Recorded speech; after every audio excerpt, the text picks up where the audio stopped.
Welcome to trigger with Sundar. Kerala ముఖ్యమంత్రి పినరయ్ విజయన్, అదేవిధంగా మాజీ ఆర్థిక మంత్రి థామస్ ఐజాక్ పైన ఈడీ సమన్లు జారీ చేసింది. మరి అసలు ఈ కేసు ఏంటి, ఎవరి విజయన్, ఆయన హిస్టరీ ఏంటి అనే అంశాలని లోతుగా మాట్లాడేందుకు ఈ రోజు మన స్టూడియోలో ఉన్నారు ప్రముఖ విశ్లేషకులు కేవీఎస్ఎన్ రాజు గారు. ఆయనతో మాట్లాడదాం. నమస్తే రాజు గారు. నమస్కారం. రాజు గారు, ఏంటి కేసు? కేరళలో సీఎం కి ఈడీ సమన్లు ఇచ్చింది. గతంలోనే 2019లో ఒకసారి ఇచ్చినట్టున్నారు. ఏంటి కేసు? ఏంటండి కేసు వివరాల్లోకి వెళ్లే కన్నా లోకల్ బాడీ ఎన్నికలకి నోటిఫికేషన్ వచ్చింది. రేపు మార్చిలో అసెంబ్లీ, కేరళ రాష్ట్ర అసెంబ్లీ ఎన్నికలకి నోటిఫికేషన్ వస్తుంది. పినరయ్ విజయన్ అన్న ఆయన మొదటిసారి 2016లో ముఖ్యమంత్రి అయ్యారు. కేరళ హిస్టరీలో తీసుకుంటే అసలు ఒకసారి గెలిచిన గవర్నమెంట్ రెండోసారి గెలవడం అన్నది లేదు. దానికి భిన్నంగా పినరయ్ విజయన్ గారు రెండోసారి 2021లో 16 కన్నా మంచి మెజారిటీతో 2021లో గెలిచారు. రెండోసారి ముఖ్యమంత్రి అయ్యారు. ఇప్పుడు ఉన్న వాతావరణం తీసుకుంటే ఆయన చేసిన డెవలప్మెంట్ యాక్టివిటీ గాని, ఆయన పనిచేసే తీరు గాని, ఆయన ప్రభుత్వం చేసిన తీరు గాని, తీసుకున్న ప్రజా సంక్షేమ పథకాలు గాని, ఇట్లా అనేకం తీసుకుంటే ఆయన మూడోసారి కూడా ఎన్నికయ్యే అవకాశాలు ఉన్నాయి. ఆయన అంటే పినరయ్ విజయన్ గారు కాదు, LDF government, left and democratic front government. అందువల్ల ఈ అవకాశాలన్నీ ఉన్నాయి. నెక్స్ట్ మీరు అన్నట్టు ఉంది, 2019లో కేసు పెట్టారు. ఎప్పుడు పెట్టారు? కరెక్ట్ గా ఎన్నికల ముందు. మరి ఇప్పుడు 2024-25 డిసెంబర్లో కేరళ లోకల్ బాడీ ఎన్నికలు అవుతున్నాయి. దానికి పెద్ద ప్రాధాన్యత ఉండకపోవచ్చు. కానీ ఇప్పుడు బీజేపీ గాని, మోడీ గారు గాని, అమిత్ షా గాని దేశమంతా ఏం చేస్తున్నారు అని అంటే, మాకు హిందీ ప్రాంతాల్లో మా ప్రభావం కోల్పోతున్నాం కాబట్టి దక్షిణ ప్రాంతంలో మనం పట్టుకోవాలి అని చెప్పేసి నేను అందుకే మీకు ఆంధ్రాలో పట్టుకున్నారు చంద్రబాబు నాయుడు గారిని, పవన్ కళ్యాణ్ గారిని. ఇప్పుడు డబుల్ ఇంజిన్ సర్కార్ అని పెట్టారు. ఇక్కడ తెలంగాణలో సాయి శక్తుల ప్రయత్నం చేశారు, రాలేకపోయారు. కర్ణాటకలో వాళ్ళ ప్రభుత్వమే పోయింది. కేరళలో వాళ్ళు కనుచూపు మేరలో గెలిచే అవకాశం లేదు. తమిళనాడులో కనుచూపు మేరలో గెలిచే అవకాశం లేదు. కానీ అన్ని రకాల ప్రయత్నాలు చేస్తున్నారు. అందులో భాగమే ఈడీ కేసు. ఎందుకు అని అంటే, ఇది అసలు యాక్చువల్ గా ఈ బోర్డు పెట్టింది ఎప్పుడు బోర్డు ఏంటిది ప్రజల కోసం? కేరళ, మీకు ఇంకా స్పష్టంగా చెప్పాలని అంటే, Kerala infrastructure investment fund board. ఇది ఎవరు పెట్టారు? పినరయ్ విజయన్ గారు పెట్టలే, లేదు ఆయన నేతృత్వం వహిస్తున్న ఎల్డిఎఫ్ గవర్నమెంట్ పెట్టలే. యూడిఎఫ్ ఎప్పుడు పెట్టారు? 1999లో. 1999లో పెట్టారు. 99లో పెట్టిన తర్వాత ఈయన 2016లో ముఖ్యమంత్రి అయిన తర్వాత, ఎల్డిఎఫ్ అధికారంలోకి వచ్చిన తర్వాత ఈయన దాన్ని విస్తరించారు. విస్తరించి కేరళ ప్రాంతంలో అనేక ప్రాజెక్టులు, ప్రజల నుండి అనేక బాండ్లు జారీ చేసి, అది ఆనవాయితీ. అది రాష్ట్ర ప్రభుత్వం గాని, కేంద్ర ప్రభుత్వం గాని బాండ్లు జారీ చేస్తే ఆ బాండ్లకు వలన వచ్చిన డబ్బుని డెవలప్మెంట్ కోసం వాడతారు. అదేది ఆడిట్ కాని సంస్థ కాదు, అనాథరైజ్డ్ సంస్థ కాదు, లేదు ప్రైవేట్ సంస్థ కాదు. కేరళ ప్రభుత్వం పెట్టింది. అది పెట్టింది కూడా యూడిఎఫ్ ప్రభుత్వం. అందువల్ల వీటి మీద కేసు 2019లో వచ్చింది. కానీ పెట్టింది ఎప్పుడు? 1999లో. 2019లో ఎందుకు వచ్చింది? 2016లో పినరయ్ గారి నేతృత్వంలో ఎల్డిఎఫ్ ప్రభుత్వం ఏర్పడిన తర్వాత థామస్ ఐజాక్ గారని ప్రముఖ ఆర్థికవేత్త, ఆయన ఆర్థిక మంత్రిగా ఉన్నప్పుడు కేరళని ప్రగతి పదంలో ఎలా తీసుకెళ్లాలి, కేరళని ఎట్లా అభివృద్ధి చెయ్యాలి, దానికి కావలసిన వనరులు ఏంటి, ఎక్కడి నుండి సమకూర్చాలి, కేంద్రం, ఇక్కడ మీరు అండర్లైన్ చేయండి, కేంద్రం మనకి సహకరించడం లేదు, కేంద్రం ఎటువంటి వాటిని మనకి అనుమతులు ఇవ్వటం లేదు అన్న నేపథ్యంలో కేరళ డెవలప్మెంట్ కోసం ఎప్పుడో ప్రారంభించిన దాన్ని తీసుకెళ్లి దాన్ని విస్తరించి దాని ద్వారా ఫండ్స్ సేకరించి కేరళని అభివృద్ధి చేశారు. అది ఇంకా ఆ భాష వాడకూడదేమో కానీ కడుపు మంట అది. అంటే ఇక్కడ క్లియర్ గా ఈడీ ఫెమా రూల్స్ సరిగ్గా పాటించలేదు, అవకతవకలు ఉన్నాయని చెప్పేసి కేసు పెట్టినారు. మరి వాస్తవంగా అది కాదా? ఏంటి ఫెమా అప్రూవల్ ఇచ్చారు కదా, ఫెమా అప్రూవల్ ఉంది, ఆర్బీఐ అప్రూవల్ ఉంది, సెబీ అప్రూవల్ ఉంది.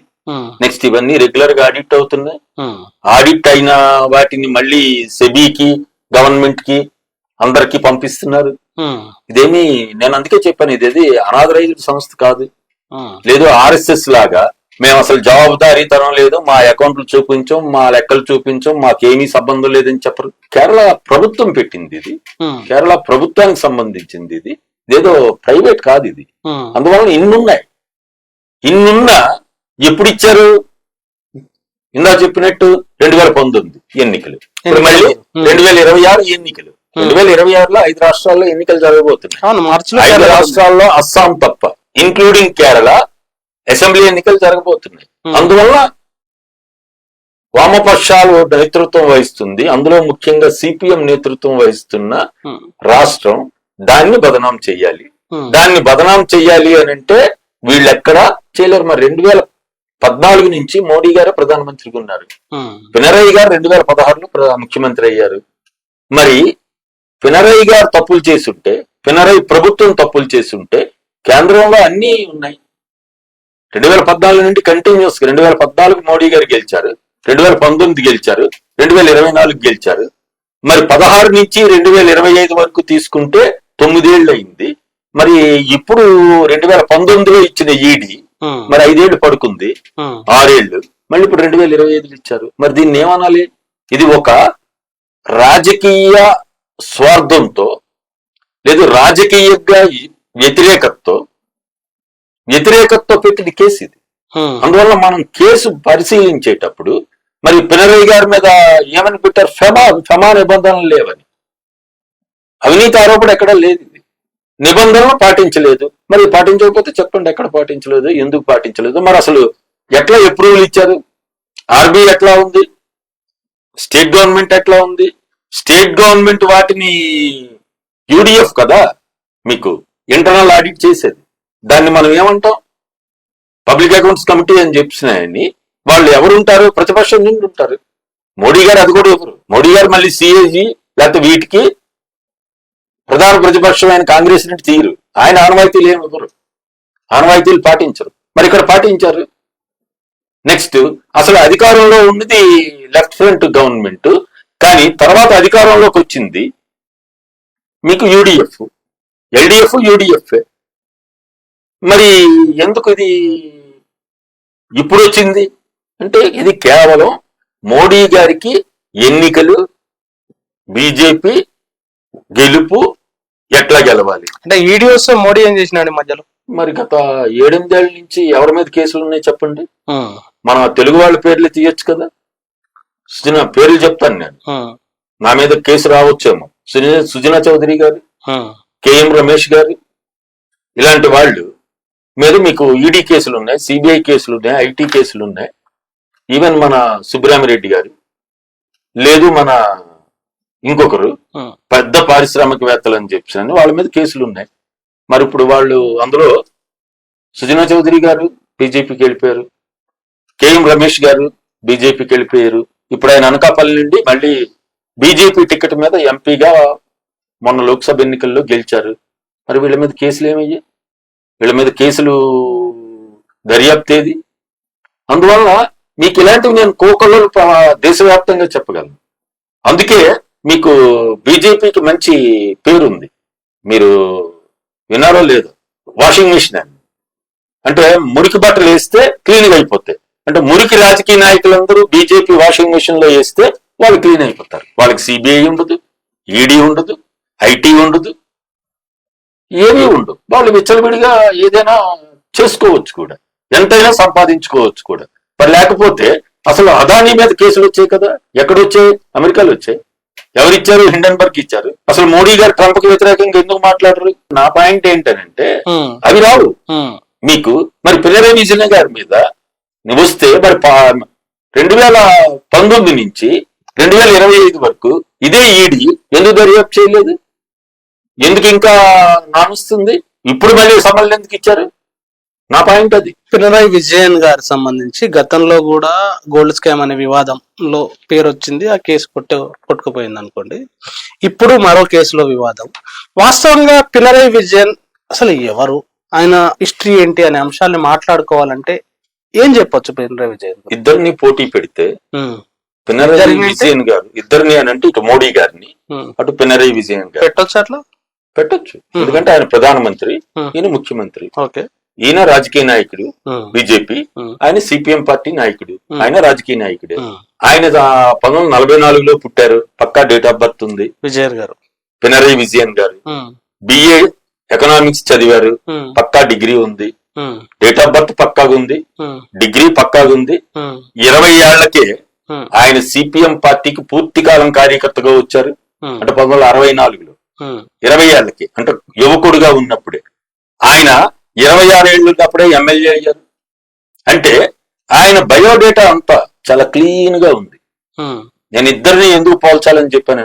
మోడీ గారి డేట్ ఆఫ్ బర్త్ తీయండి, మీరు గూగుల్ కొట్టండి, రకరకాల డేట్ ఆఫ్ బర్త్లు వస్తాయి. ఎందుకంటే డేట్ ఆఫ్ బర్త్ బోగస్ అనొద్దు, డేట్ ఆఫ్ బర్త్ మీద అనేక డేట్ ఆఫ్ బర్త్లు వస్తాయి. ఆయన డిగ్రీలు, చాలా డిగ్రీలు ఉన్నాయి, చాలా మంచి మేధావి ఆయన, మంచి విద్యావేత్త. పినరాయి విజయన్ గారు లాగా ఓన్లీ బిఏ ఎకనామిక్స్ కాదు, ఆయన ఎంటైర్ పొలిటికల్ సైన్స్ ఆయన ఏదైతే చేశారో తెలియదు. రేపు కొత్తగా డిగ్రీ కూడా ఆయనకి రావచ్చు. కానీ అవి ఎక్కడ యూనివర్సిటీలు వారు సర్టిఫై చేయదు. హైకోర్టులో కేసు వేస్తే అది ఇవ్వవలసిన అవసరం లేదంటారు. అది అయిపోయింది. ఇప్పుడు మీకు ఇంకా ఆయన దీంట్లోకి వస్తే, మోడీ గారు ప్రధానమంత్రి అయిన తర్వాత చాలా బ్యూటిఫుల్ ఎలక్ట్రల్ బాండ్ స్కీమ్ తెచ్చారు. దేనికి? రాజకీయ పార్టీలకి విరాళాలు ఇవ్వడానికి. మంచిదే, కానీ ఏంటది? విరాళం ఇచ్చే వాళ్ళ పేరుండదు, తీసుకునే పార్టీ పేరు. మరి ఇదేంటి? ఇందులో ఆల్రెడీ సుప్రీంకోర్టు వరకు కేసు వేశారు. నేను ఆ వివరాల్లోకి వెళ్ళటం లేదు. ఎవరు తీసుకొచ్చారు? మోడీ గారు ప్రధానమంత్రిగా పొలిటికల్ పార్టీలకి విరాళాలు ఇవ్వడానికి, సంస్థల నుండి తీసుకోవడానికి ఎలక్టరల్ బాండ్స్ అని తీసుకొచ్చారు. దాన్ని వ్యతిరేకించేది సిపిఎం పార్టీ. దేశవ్యాప్తంగా సిపిఎం పార్టీ కేసు వేసిన దాంట్లో కూడా సుప్రీంకోర్టులో కేసు వేశారు, అది నడిచింది. తర్వాత సుప్రీంకోర్టు జడ్జిమెంట్ కూడా ఇచ్చింది, ఎలక్టరల్ బాండ్స్ రద్దు చేశారు. కేసు వేసిన దాంట్లో సిపిఎం ఉన్నట్టుంది. సిపిఎం లో కేసు వేసింది, తర్వాత చాలా మంది వేశారు, ప్రోగ్రెసివ్ పీపుల్ వేశారు. నేను ఆ జోలికి వెళ్తాం లేదు. కానీ పినరాయి విజయన్ గారు ముఖ్యమంత్రిగా ఉన్నారు. ఆయన సిపిఎం పార్టీకి సంబంధించిన నాయకుడు, అధికారంలో ఉన్నారు. ₹1 ఎలక్టరల్ బాండ్ ద్వారా ఆయన పార్టీకి గాని ఆయన గాని విరాళం తీసుకోవాలి, ఆయన పార్టీకి. అది ఆయన స్వచ్ఛత. ఈయన స్వచ్ఛత ఏంటి? 13,000 కోట్లు సుమారు బీజేపీ పార్టీకి ప్రముఖ సంస్థలు విరాళాలు ఇచ్చారని చెప్పి. మరి ఇది స్వచ్ఛత ఇద్దరిది. నేను ఇద్దరిది పోటీ ఎందుకని. రెండోది, మన కరోనా వచ్చింది, ఒక పిఎం కేర్స్ అని ఫండ్ పెట్టారు. మీరు విన్నారో లేదు? పిఎం కేర్స్ పెట్టారు. పిఎం కేర్స్ తర్వాత అది ప్రభుత్వ సంస్థ కాదు అని చెప్పారు. అసలు దాన్ని ఆడిట్ చేయకూడదు అని చెప్పారు. ఆర్టీఐ వాళ్ళు వేస్తే పిఎం కేర్స్ ఎంత వచ్చింది? అదేమి మోడీ గారి ఫండ్ కాదు, బీజేపీ ఫండ్ కాదు, ప్రభుత్వం ఉంది. దేనికోసం పెట్టారు? కరోనా బాధితులకి సహాయం అందించడానికి. ఏ రూపంలోనే అది సుమారు 13,000 కోట్లు వచ్చాయి. 12-13,000 కోట్లు. దానికి ఆర్టీఐ వస్తే ఎంత వచ్చింది చెప్పలే. దేనికి ఖర్చు చేశారు, ఎంత ఖర్చు పెట్టారు చెప్పలే. ఇది మోడీ గారి ట్రాన్స్పరెన్సీ. పినరాయి విజయన్ గారు మీకు ఎలక్ట్రల్ బాండ్స్ తీసుకోలే, పిఎం కేర్స్ లాంటిది పెట్టలే, ఉన్న సీఎం నిధినే వాడుకున్నారు. అది ఎప్పటి నుంచో ఉన్నది. అది ప్రతి రాష్ట్రానికి ఉంటది, ప్రతి దీనికి ఉంటది. పిఎం నిధి ఉన్నట్టు సీఎం నిధి ఉంటది. దానికే డబ్బులు తీసుకున్నారు. ఎన్ని ప్రకృతి వైపరీత్యాలు విపరీతంగా వచ్చి కేరళలో, వాటికి కేంద్ర ప్రభుత్వం సహాయం అందించకపోయినా ఆయన అవన్నీ చేశారు. అది ఆయన నెక్స్ట్ ఇంకోటి చెప్పొచ్చు ఎందుకు అని అంటే, ఈయన 75 నిండే, ఆయన 81 నిండి. 6 ఏళ్లే తేడా. విజయన్ గారికి మోడీ గారికి 6 ఏళ్ల వయసులో తేడా. ఆయన గర్వంగా చెప్పుకుంటారు, నేను సిపిఎం పార్టీ నాయకుణ్ణి, నేను కేరళ రాష్ట్రంలో నేను చాలా కాలం పాటు కేరళ రాష్ట్రానికి కార్యదర్శిగా ఉన్నాను సిపిఎం పార్టీకి. 2016 నుంచి, ఇంకా ముందు నుంచి కూడా తీసుకుంటే 2000 ముందు నుంచి నేను అంటే 1998లోనే నేను సిపిఎం పార్టీకి అత్యున్నత బాడీ అయిన పోలిట్ బ్యూరో సభ్యుడిగా అప్పటి నుంచి ఇప్పటి వరకు ఉన్నాను. మోడీ గారిని చెప్పమనండి. ఆర్ఎస్ఎస్ ప్రచారకి ఎప్పుడైనా చెప్పారా? మరి ఏంటి తేడా? సిపిఎం పార్టీని గాని పినరాయి విజయన్ గారిని గాని నేను మెచ్చుకోవడం కాదు, వాళ్ళ విధానం ఏంటి, వాళ్ళ చేసే పనులు ఏంటి. ఆయన 2వ ముఖ్యమంత్రి అయ్యారు, ఇప్పుడు 3వసారి కాబోతున్నారు. నెక్స్ట్ 26 ఏళ్ళకే ఎమ్మెల్యే అయ్యారు. ఆయన మీద ఎన్ని అవినీతి ఆరోపణలు రావాలి? 6-7 సార్లు ఆయన ఎమ్మెల్యే అయ్యారు, 2 సార్లు ముఖ్యమంత్రిగా వచ్చారు. మరి అవినీతి ఆరోపణ లేదే. నెక్స్ట్ మీరు మోడీ గారు 11 ఏళ్ల నుంచి ఉన్నారు. నేను అసలు పేదరికాన్ని నిర్మూలించేశాను, 25 కోట్ల మందిని పేదరికం నుంచి పైకి తీసుకొచ్చానని చెప్పారు కదా. చెప్పాడు కదా మరి. చెప్పారు కదా. ఏది నాతో రండి, మీరు హైదరాబాద్ లో ఎంతమంది నిరుపేదలు ఉన్నారు, ఎంతమంది ఒక పూట కూడా భోజనం చెయ్యలేని వాళ్ళని నేను చూపిస్తాను. కానీ గర్వంగా చెప్పారు కేరళ ప్రభుత్వం, మన November 1 నిరుపేదలందరినీ మేము వాటి నుండి బయట వేశాం. దేశం అంతా చెప్పారు, ప్రపంచం కూడా చెప్పింది. అట్లాగే మీరు ఏదైతే కేంద్రం చేయటం లేదో రాష్ట్రం చేసి చూపిస్తుంది. మీరు కేరళలో మీరు మీ ఆరోగ్యం ఎక్కడికి వెళ్తారు? కార్పొరేట్ హాస్పిటల్కి వెళ్ళరు, ప్రైవేట్ హాస్పిటల్కి వెళ్ళరు. మాకే ప్రత్యక్ష అనుభవం ఉంది, నేను ఇన్సూరెన్స్ ఎంప్లాయీగా. అక్కడంతా గవర్నమెంట్ హాస్పిటల్కి వెళ్తారు. ఎందుకు? గవర్నమెంట్ అటువంటి బాధ్యత తీసుకొని ప్రజలకి అత్యంత మెరుగైన ఆరోగ్య సంబంధించిన దాని మీద అత్యంత తక్కువ ఖర్చుతో నయం చేసుకోవచ్చు. 100 రూపాయలు డయాలసిస్ చేస్తారు. భారతదేశంలో ఎక్కడైనా 100 రూపాయలు డయాలసిస్ చేస్తారా? కేరళలో చేస్తారు. కేరళ ప్రభుత్వం ఇప్పుడు తీసుకున్న ఈ 9 ఏళ్లలో 10వ ఏడు ఇప్పుడు కంప్లీట్ చేయబోతున్నారు పినరయి గారి దీంట్లో. మొదటి నుంచి నేను అప్పుడు చెప్పటం, ఈ 10 ఏళ్ళు చెప్తున్నాను. ఆయన ఇప్పుడు ప్రభుత్వ స్కూల్లో టెక్నాలజీ వాడుతున్నారు. డిజిటలైజేషన్ 100% డిజిటలైజేషన్ ప్రకటించారు. మీరు ప్రకటించడం కాదు, అమలు చేస్తున్నారు. వాటికి ఇన్ఫ్రాస్ట్రక్చర్ ప్రొవైడ్ చేస్తున్నారు. అంటే కేరళ రాష్ట్రంలోని ప్రజలు ప్రభుత్వ విద్యను పొందుతున్నారు, ప్రభుత్వ వైద్యాన్ని పొందుతున్నారు. నెక్స్ట్ మీకు ఇంకొకటి, దేశం అంతా ఏం మాట్లాడుతున్నారో గాని కేరళలో వలస కార్మికులకి, ఎవరైతే కేరళకి కార్మికులు వలసలుగా వస్తున్నారో వాళ్ళ కోసం ఇల్లు ఇస్తున్నారు. అది కేరళ ప్రభుత్వం చేస్తుంది. మరి మోడీ గారు ఏం చెప్తున్నారు? ఇంకా గ్లేరింగ్ ఎగ్జాంపుల్ తీయాలి అని అంటే ప్రధాని గారికి అదానీ ఉన్నారు, కానీ పినరయి విజయన్ గారికి కేరళ ప్రజలు ఉన్నారు. అది తేడా. సో మొత్తంగా మరి ఇప్పుడే ఈ వివాదం రావడానికి ఎలక్షన్ సంబంధించిన రాజకీయ కారణాలే కారణమంటారా ఫైనల్ గా? ఇది అసలు మొట్టమొదట మనం తీసుకోవాల్సింది, ఇవన్నీ నేను చాలాసేపు మీకు చెప్పాను, ఇవన్నీ ఉన్నాయి. కానీ ఎన్నికల టైంలో ఎందుకు వచ్చింది అని అంటే ఇది నేను ఇంకా పర్సనల్ విషయాల్లోకి వెళ్ళే, మోడీ గారి పర్సనల్ విషయాల్లో కానీ పినరయి విజయన్ గారి పర్సనల్ విషయాల్లోకి వెళ్ళే. నాకు పర్సనల్ విషయాలు అక్కర్లేదు. ఆయన ప్రధానమంత్రి, ఈయన ముఖ్యమంత్రి. ఈయన మీద ఒక ఈడీ కేసు వచ్చింది. ప్రధానమంత్రి గారు ఇప్పటి వరకు ఒక ప్రెస్ మీట్ పెట్టారా? ప్రధానమంత్రి గారు ఎప్పుడైనా విదేశాలకు వెళ్తుంటే, లేదు స్వదేశంలో తిరుగుతుంటే ప్రెస్ వాళ్ళని తీసుకెళ్తున్నారా? ఎందుకు తీసుకెళ్లరు? ఎందుకు ప్రెస్ మీట్ పెట్టరు?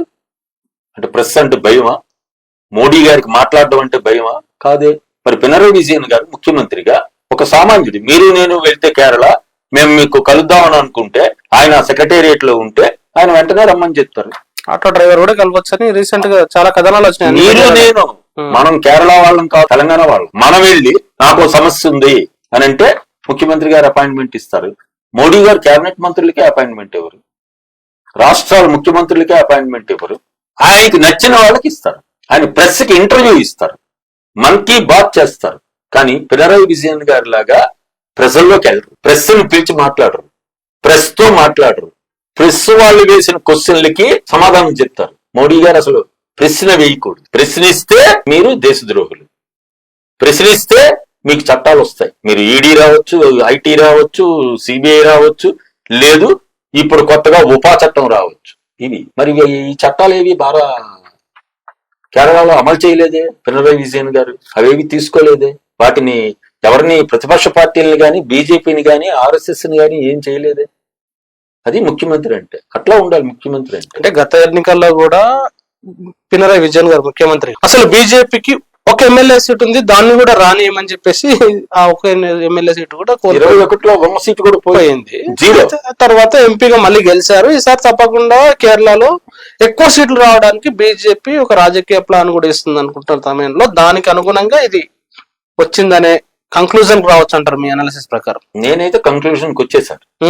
వీక్షకులు ఎట్లా వస్తారో, ఏం ప్రశ్నలు వేస్తారో వీక్షకులకి సంబంధించింది. కానీ నేను గత 30 ఏళ్లుగా రాజకీయాలలో లేను కానీ రాజకీయాలని పరిశీలిస్తున్నాను, రాజకీయ పార్టీల విధానాలను పరిశీలిస్తున్నాను, విధానాల మీద విశ్లేషణ చేస్తున్నాను, ప్రజల సమస్యల మీద నాకు అవకాశం ఉన్నప్పుడల్లా నేను స్పందిస్తున్నారు. స్పందిస్తున్నా. ఒక మిడిల్ క్లాస్ నాయకుడిగా నేను 20 ఏళ్ళు ఆల్ ఇండియా ఆఫీస్ బేరర్ గా పనిచేశాను. అందువల్ల నా వ్యక్తిగతం ఏం చెప్పటం లేదు. ఈ రాజకీయాలు ఇన్ని రూపాల్లో నేను పరిశీలించిన తర్వాత నేను ఇప్పుడు చెప్తుంది, మోడీ గారు అధికారంలోకి వచ్చిన తర్వాత మీకు లేటెస్ట్ ఎగ్జాంపుల్ బీహార్ ఎట్లా గెలిచారు? ప్రజలు గెలిపించుకున్నారు అంటే ఈ రోజు ప్రెస్ మీట్ మీరు చూసి ఉంటారు కదా. ప్రజలే గెలిపించారు, ప్రజాస్వామ్యం ప్రజలే గెలిపించారు. కానీ సరేంటి ఈ రోజు అది వెళ్తే మళ్ళీ ఇంటర్వ్యూ అవుద్ది, కానీ నేను దాని గురించి వెళ్ళటం లేదు. ఈ రోజు బిఎల్ఓ మొత్తం చనిపోతున్నారు. ఎట్లా చనిపోతున్నారు? వాళ్ళ మీద పెట్టిన ప్రెషర్. ఇప్పుడు ఈ రోజు వెస్ట్ బెంగాల్ లో పెద్ద ధర్నా జరిగింది.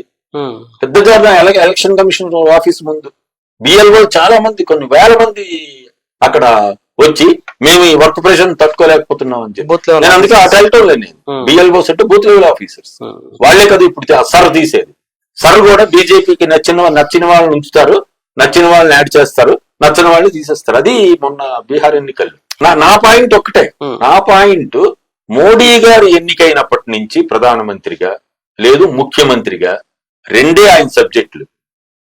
ముఖ్యమంత్రిగా ఉన్నప్పుడు నేను ఎట్లా నా సీట్లు కొనసాగించాలి, ఎట్లా బీజేపీ అధికారంలోకి తీసుకురావాలి, మతాల మధ్య చిచ్చెట్లా పెట్టాలి, ప్రజలకు ఎట్లా నేను మేలు చేయాలి, ప్రజలకు ఎట్లా సేవా కార్యక్రమాలు చేయాలి, ప్రజలకు ఎట్లా సంక్షేమ కార్యక్రమాలు చేయాలని కాదు.